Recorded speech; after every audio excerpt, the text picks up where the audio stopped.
Hello, the Championship Series Cup is going to start soon.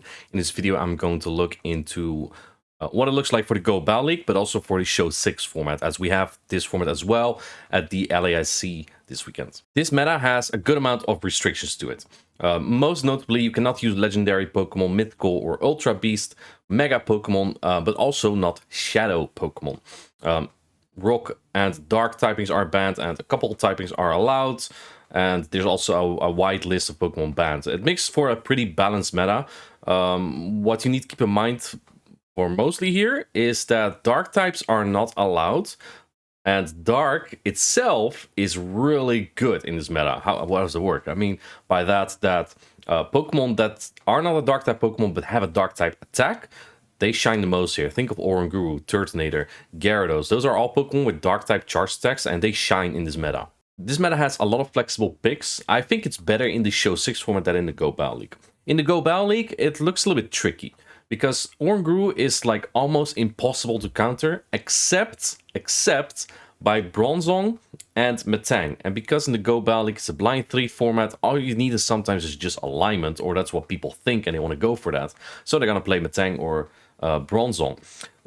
But those Pokemon beat about nothing else, except Celio maybe, but even Dugong can win like the Zero Shields or other scenarios with like an energy advantage or an Ice Wind bait, making it actually, even some of your better matchups, not that great. You have Pokemon that have play into both, and I think those might do a little bit the best, such as Turtonator and Gyarados are very good options. If you want to go for like a very good team, I have a graphic here showcasing some team suggestions. Rise to Occasion also has a video that will go more in depth on those if you're interested in that. But keep in mind that if you have Pokemon with Dark type charge attacks, you'll probably always hit super effective on at least one or two opposing Pokemon on the team. One more thing, Runerigas and Glalie, they rank really high on PvPoke. But Runerigas is, like, in my opinion, the hardest Pokemon to use. It is rated this high because of Rock Tomb, and that it potentially gets a bait. Honestly, trust me, PvPoke has, like, the sim heroes are always on top. Like, anything that's Power Punch and a nuke attack, they're always up there, because they always get the bait and then hit the nuke. Runerigas also has kind of those flaws. The thing is with Runerigas, yes, it has like very good win conditions into, for example, Dugong. You would never think that, but on even energy into some of these matchups like Turtonator, Oranguru, and even Dugong, it's not a matchup where you want to be as Runerigas. They're not that great. Gyarados is not a great matchup. Yes, there's win conditions, but it's just not good at all. And then Glalie is actually a weird Pokemon. I'm not a fan, but I can see why people would be. Because Glalie wins so much in the Zero Shield scenario. You basically always live like at least one charge stack. It charges really quickly, and 2 Avalanche knocks out pretty much everything. Glalie wins so much in the Zero Shield scenario, but the more shields are being used, the worse Glalie becomes, simply because rollout does no damage. So while Glalie is a great Pokemon for setting you up, if Oranguru, for example, shields, they can come out like boosted, 40% health. It's not easy to get rid of, especially if that Pokemon's Oranguru that can basically not really be countered. There are definitely some niche picks. Think of Dusknoir. Dusknoir is only really hard countered by Oranguru. I think there's absolutely no reason for Dusclops, because it just does worse into most of these matchups, to be honest. Like Turtonator, especially Dugong. Dusknoir does that a little bit better. But there's Oranguru, and Oranguru just destroys those. So it's really niche. Of course, in Blind 3, there's basically a 33% chance, kind of. Maybe not really, to lead like a Ghost type into an Oranguru. And another pick that I found really flexible is Medicham, which is actually I'm going to review more in this video as well. And another pick that I really like is Fearow. Those Pokemon are pretty good, for sure. Talonflame could have some play as well, but I do think that Gyarados is basically just always around too. So that kind of covers for the Go Battle League. Again, Rise to Occasion has a video on those teams, a graphic that I made. If you want to see more into those teams, make sure to check out that video. Now for the Show 6 format. In my opinion, team building has never been this easy for a competitive format. If you have Oranguru, Turtonator, Gyarados, and Dugong, you covered the entire meta. The way I see it, you play those 4, you add 2 more Pokemon, honestly, whichever, add 2 Magikarp for all I care. You have a team.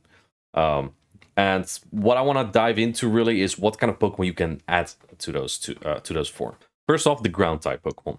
These are basically Runerigus and Claydol. Runerigus covers Claydol and also has Rock Tomb. Rock Tomb is really good coverage into fire type Pokemon, into ice type Pokemon, into flying type Pokemon, which are all over the place. The problem Runerigus has is Oranguru. So if you play with Runerigus, you kind of need to know what you're doing. 2 Brutal Swing will kind of take Oranguru close to knocking out, but they don't knock out just yet. While Oranguru can use Runerigus to just boost up.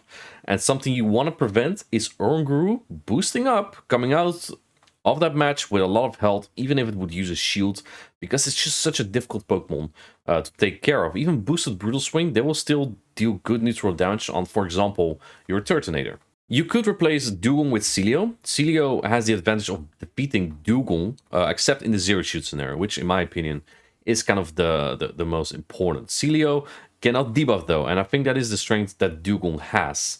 2 Body Slam also barely don't knock out a Gyarados, so it's not like the pacing helps you there as well.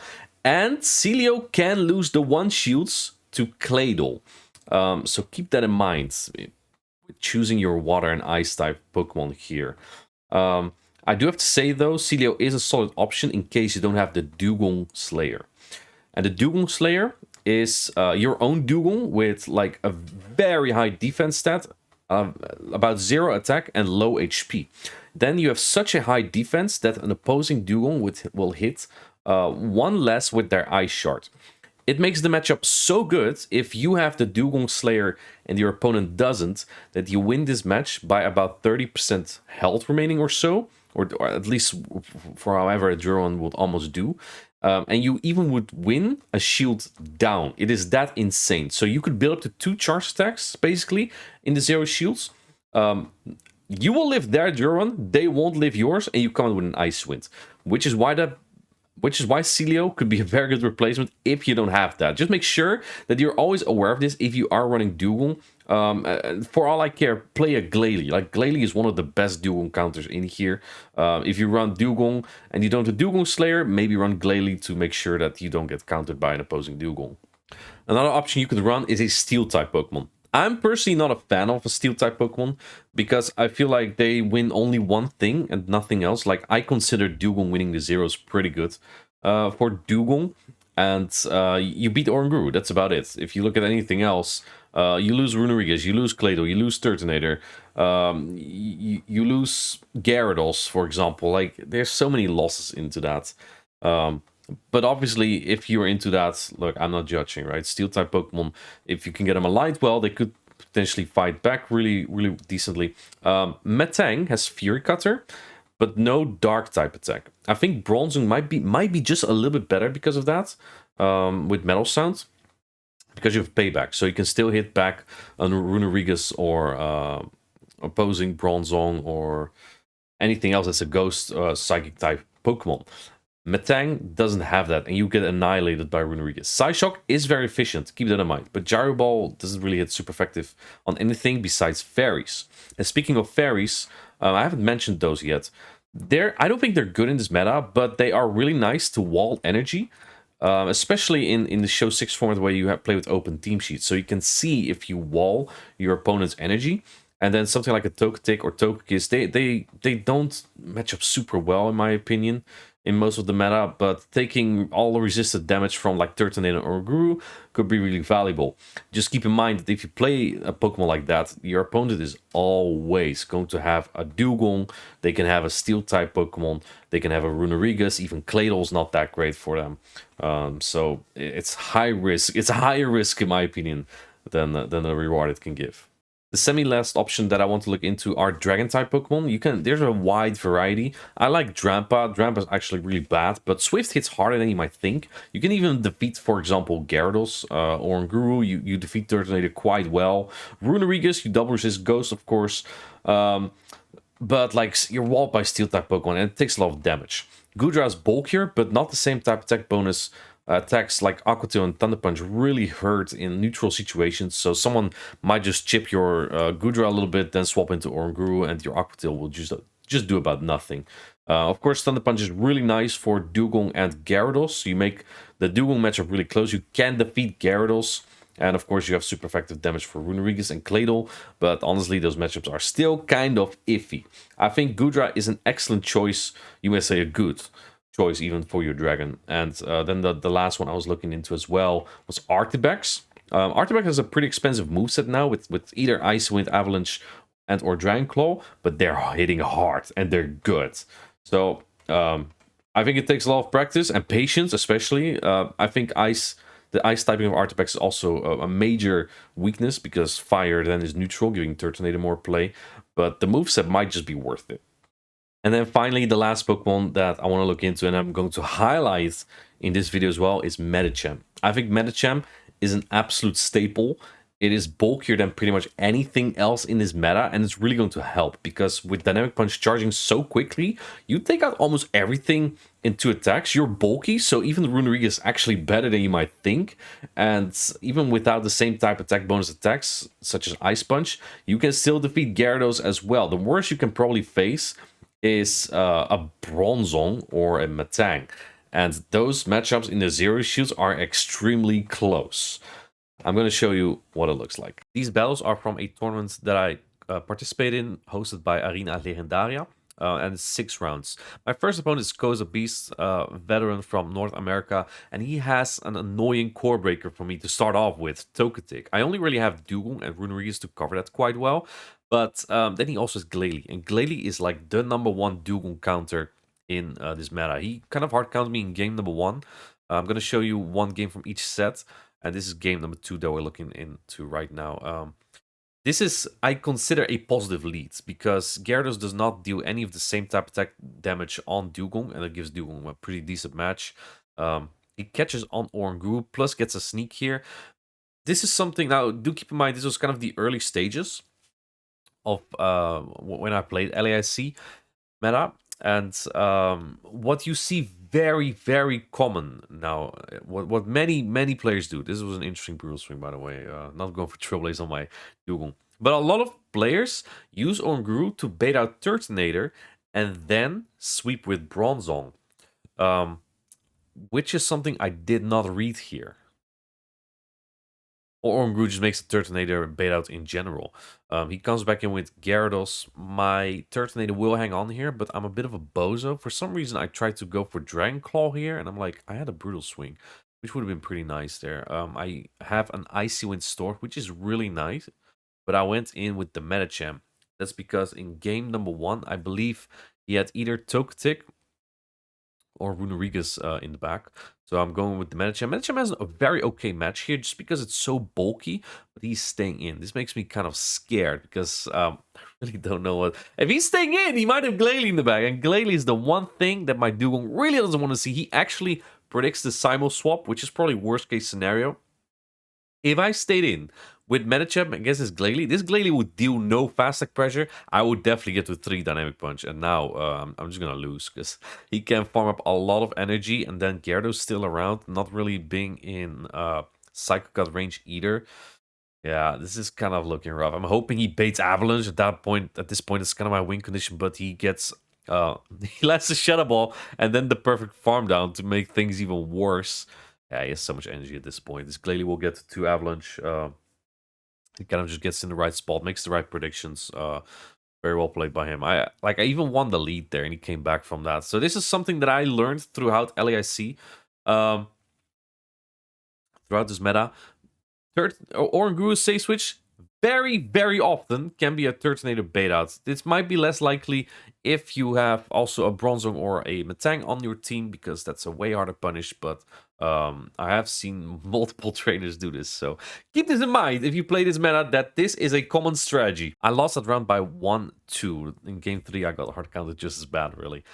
Moving on, though, in the next round, I kind of face a very unconventional team here. My opponent has Talonflame as the fire-type Pokemon. I do not recommend Talonflame, because Turtonator as a fire-type also is a dragon. It double resists your Incinerate. If you go with Talonflame, maybe consider Peck, but Incinerate is too good to pass out on, honestly. The reason, or what I want to show from this match is Claydol. My opponent has Claydol, and Claydol's actually a really... I used it a lot as well before I pivoted to what I had here. But it actually core breaks Oranguru plus Turtonator, and there's not a lot that do that. It wins the evens against those, and you even have Shadow Ball coverage into, for example, Runerigus, or if someone plays a Medicham, you Rock Tomb for Gyarados and Dugong. But Gyarados is the reason why I pivoted away from Claydol, because a Rock Tomb doesn't one-shot. You still lose the one shields, which is uh, iffy. But let's go into this game. What I want to show here is actually an incorrect moveset. My opponent runs Confusion Claydol, and while Psychic is a very good typing, it actually allows the Turtonator to kind of win this. This is something I've been doing the whole time, by the way, and this is not good timing, but I did it anyway. If you play with Turtonator into Confusion, you should ideally do 3 Incinerates and then throw your charge attack. Because if your opponent goes for good timing, they will never throw after 3 Confusions. In fact, Claydol can't even do that, but Oranguru, for example, can. And if you throw on 3 Incinerates, you will give away only 1 turn, which is very rare for a 5-turn fast attack. I will play the 1 to 2 shield there, farm down with the Dugong. He might get to another charge deck here. Doesn't actually. Confusion does charge, but he barely fainted with it. And now my Dugong with Oranguru is just looking very solid. He comes in with his own Oranguru. This is perfectly fine. There's nothing really on his team that can beat my Oranguru with a shield up. I'm just going to stay in for a little bit here. And I'm kind of expecting something like a Frost. I want to sneak that fast attack there, realizing that we would get there on alignment. Now I go into my Oranguru, keep the energy. In comes Gudra. I think in the previous game he had Frostlass, which Oranguru is very fine with. Frostlass can learn Crunch, those keep that in mind if you ever face one. And I consider this a decent match for Oranguru.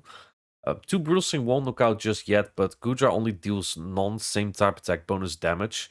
And while the Dragon Breaths do kind of add up, the Charge 6 don't really, so kind of good there. I'm just gonna farm to 2 attacks and then throw, because I think they would almost get to the Aqua Tail there. It's only 9 turns, 4.5 seconds to get to that Aqua Tail nowadays. I have my Brutal Swing, I have an Icy Wind. This cannot really go wrong anymore at this point. Yeah, Turtonator is really safe into his team.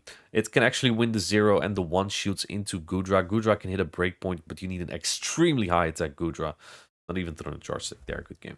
I won this match by 2-1. Round 3 is against Quaje. I hope I pronounced correctly. My Spanish is not exactly bueno. And in this battle, I just kind of want to show how good energy on Turtonator is. Obviously, there's no Togetic this time, so it's not walled anywhere at all.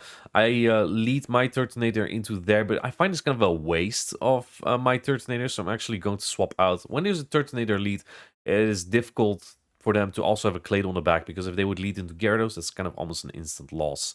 I can shield the Gyarados because the energy is useful anywhere, but I'll let the second one go. If he comes in with Oranguru, that is so fine, because the Crunch will do a lot of damage. He does come in with Oranguru. I actually bait the first attack. Maybe not the best, but I'm hoping that he's like, okay, if I shield this, then he doesn't get to a Crunch, but he actually doesn't shield that one. Does he shield this then? No, he doesn't actually. Well, that is a great farm down for me now. Throws immediately, he has to, because if he does a Confusion, the Incinerate would knock out and he loses that. Now if he comes back in, I have a lot of energy. So I'm going to go for the Dragon Claw here, which will almost knock out Turtonator, but it won't just yet. Actually, it does because of Dragon Breaths. But from full health, you need... The amount of Incinerates you need is exactly enough when you CMP tie on the very last charge attack. If you go straight Dragon Claw. If you double bait Brutal Swing in the mirror and then Dragon Claw and they sneak to get to another Dragon Claw, then you lose on like 1 HP because they will hang on because you didn't land that extra Incinerate, get there on CMP. This thing isn't gonna do it much anymore because it does not have a lot of health left.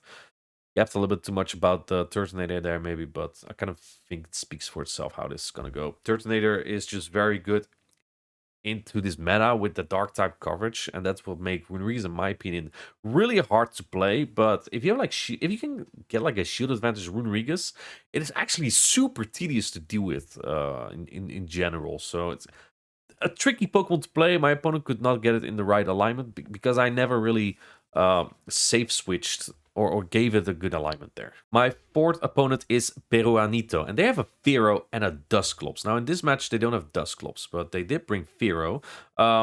Good, revealing the backline already. If your opponent swaps in the Oranguru into your Gyarados lead, you can throw Crunch immediately. It is guaranteed good timing. What's not good here, though, is that I don't have an answer to this Oranguru. I want to keep a little bit of this Gyarados around, because if I keep this Gyarados just a little bit, as you can see, I did 2 Dragon Breaths, making sure that the confusion doesn't land on the Gyarados. Now, I think I can take at least 2 Incinerate, and that means I will be able to get to an Aqua Tail later if I need to. And now I can get the perfect farm down. I did use a shield on the boosted Brutal Swing there. And while Turtonator is generally quite fine into Oranguru, it doesn't really like Confusion and Brutal Swing combination. You'll find that if you swap your Turtonator into Oranguru, you will always kind of get low. My opponent plays Shield Advantage Fero, but that's so fine because I have Dugong. This is kind of how it went every time. I just brought the Dugong every time. He brought the Fero every time. I think one game he also brought the Dusclops. 2 games maybe even. But Dusclops does not fare well at all into most of these teams. You probably can hang quite well with Gyarados because you are way bulkier and their crunch just doesn't. It's not the same type of attack bonus, so it doesn't hit as hard. While your Shadow Punch come out really quick, but into like Turtonator, especially Dugong and Oranguru, these are just not matches you want to be in, and those were kind of the Pokemon that I was using in this matchup here. He never really brought the Bronzong, I believe. Bronzong it looks kind of good into my team, but it's always so easy to bring like Gyarados and Turtonator in this meta that it's kind of hard to bring your Steel type Pokemon. Round number 5, my opponent is C9 Snow. It's some meta, and for some reason again a Dusclops. I doubt if they play at LASC that they'll bring that again. I don't think Dusclops is a good Pokemon, and I don't think they brought it against me as well. Celio is a kind of tough Pokemon to deal with. It wins the 0 shields into my Turtonator, but the most important thing Celio does, it defeats Dugong outside of the 0 shield scenario. I'm going to show you how I dealt with this. As you can see, I have Medicham in the back, so I don't really want to stay into this. And it's kind of scary to safe switch Medicham here. I will do it though. I like the turn-in, by the way, but my opponent just times perfectly anyway. But I use this as an opportunity to farm up a lot of energy. So I'm going to build the 2 attacks, and then I swap to Medicham. If they have Dusclops, Ripperoni, but that's a bad Pokemon. No one brings it anyway. So let's see what he has to answer. He actually throws a charge attack first to chip and dip potentially. Tells me there's likely something like Oranguru, maybe Gyarados in the back. Still stays in. I'm not going to throw immediately just yet. I wish I did though, because he went... he did swap on my Dynamic Punch. I expected him to try and catch on like a Gyarados. He swaps into Oranguru. I actually haven't shown a lot of Medicham, have I?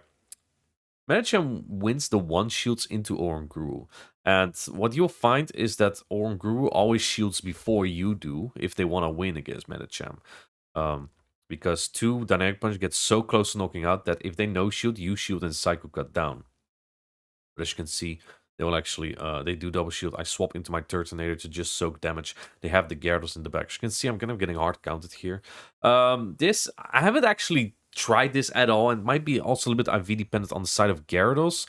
I think if you have like high attack Turtonator, maybe you get like an Incinerate and or Brutal Swing breakpoint to the point where 2 Brutal Swing plus Incinerate will knock out.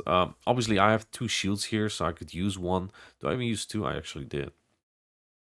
But as you can see, my timer is also almost up, so I just wait there till my clock is up. Swap in the Dugong. I had 2 Ice Winds there. As you can remember from the start of the battle, knock out the Gyarados. Celio threw some energy into my Medicham, but still had some of his own as well. But this is what I like about Dugong. No, it sucks in this match, okay? Let's be real. I don't like Dugong into Celio at all. But Body Slam just does nothing. So at this point, they still need 2 attacks because their Power Snow do as little as my Ice Shard. So I can just throw another one here, or I can just throw a Dragon Claw now. My timer is going to be up. So I throw my drill on here, and at this point, it didn't really matter anyway, because like if he catches, I just incinerate down and get to a Dragon Claw, and I just win that game. So big deal. Actually went for the Brutal Swing. Oh yeah, because they had the charge deck here. I knew. I can't remember how far they were though at this moment in time. Going for the Dragon Claw will do more damage than the Brutal Swing. I think I was able to Psycho Cut him down. It actually was a match that got to the wire. We both played this think quite well. But yeah, like I said, obviously I didn't play it here, but I wonder. This is something I haven't tried myself. If you have like an attack weighted Turtonator, can you knock out Gyarados with 2 Brutal Swing and Incinerate? That could be pretty useful if you have like, if you swap in your Turtonator into like an Oranguru, they're stuck in a confusion, and they can only swap to Gyarados to the point where you outpace it to Brutal Swing against 2 Aqua Tail. Like, is that, food for thought. And then my final round. I really felt like the more I played this, the better I became this meta. At some point, I just won everything, like 3-0, 3-0, 3-0, 3-0, except in some matches where it actually mattered, but let's not talk about that. My opponent is an Altaria. I'm not a fan of Altaria because the double weakness to Ice, making it always a high-risk Pokemon. But you only lose 2s to Gyarados because of the Dragon Breath rework now, and Oranguru you soak damage easily, Turtonator you can soak damage easily, have a positive matchup. Medicham wins 2s extremely hard though, because Ice Punch. In this match, I kind of only have to be careful of Bronzong, but other than that, my Medicham just looks kind of free. Claydol is very playable. What you actually need to do is Claydol go straight Rock Tomb. Don't tell the Claydol users though. I do want Shadow Claw, then swap into the Dugong. And this is kind of diabolical. Their Ice Shard damage has not landed yet. So if they switch now, they have a 1-turn swap. Now look, I can do exactly 6 Psycho Cut instead of normally 5. If you throw on 6 Psycho Cut normally, they sneak on Confusion. But because I realize, wait, their damage didn't register, they're going to have a 1-turn switch because they cannot swap before the damage registered. I can actually sneak another one, and yeah, that's pretty wicked, actually. My opponent going for Brutal Swing. You always go for Trailblaze first in this match. Otherwise, Medicham is bulky enough to maybe even win the 0-1 shield. I believe I had that once. I doubt that will be here, though. But regardless. This is actually kind of good because I bait this out so my Runerigas doesn't have to deal with as much of it. I can shield here if I wanted to, but the Dugong also has an Icy Wind loaded, so I'm actually not going to shield the Brutal Swing. It does less than the Icy Wind, and I am very close to a Rock Tomb as well. So as long as I get that off, probably in a pretty good spot here. Whatever's in the back is not really going to like my Runerigas. Like if you look at Bronzong, Turtonator, Altaria, any of that. And then in the back, it's a Claydol, actually. I'm going to go for the Brutal Swing here. I still have a full Dugong, but the thing is, they have Rock Tomb, and that's kind of annoying. I'm swapping in my Dugong right after the Brutal Swing, which they shielded. I'm guessing they maybe anticipated like a Turtonator in the back. I still am 1 Ice Shard, one Psycho Cut off an Ice Punch potentially. But I also know that this thing has energy. So overfarming might be a misplay here, but if I don't overfarm, the Claydol may also pose a problem. But what I did wrong here, actually, is now that I'm in Rock Tomb range almost, except if I debuff immediately. That's what I'm going to do. I don't think my Medicham will live on a Mud Slap, so there's no point in swapping. Yeah, Claydol is like... I like Claydol a lot, like... Really, because just the core breaking potential of Oranguru Turtonator, which is on like every team, it's so good. The energy is so good everywhere. But as you can see, Rock Tomb just barely doesn't hit hard enough. I take that game. So yeah, I went 5-1 in this tournament here. Pretty good result. And yeah, I played in the Battle Frontier as well and stuff. I got 1-3-0. I got 3-0'd some way. It's a very versatile meta where really anything can happen, but practice really makes perfect here. And I felt like the more I played this, the better I became at it. So I hope that helps you build for either the Go Battle League or the Show 6 format. I have one last advice if you've come this far. Do not run Ember. Ember is shit. It's so bad. Like, Turtonator is a waste with Ember. You do not do any damage! I hope that's helpful. See you in the next video. Bye.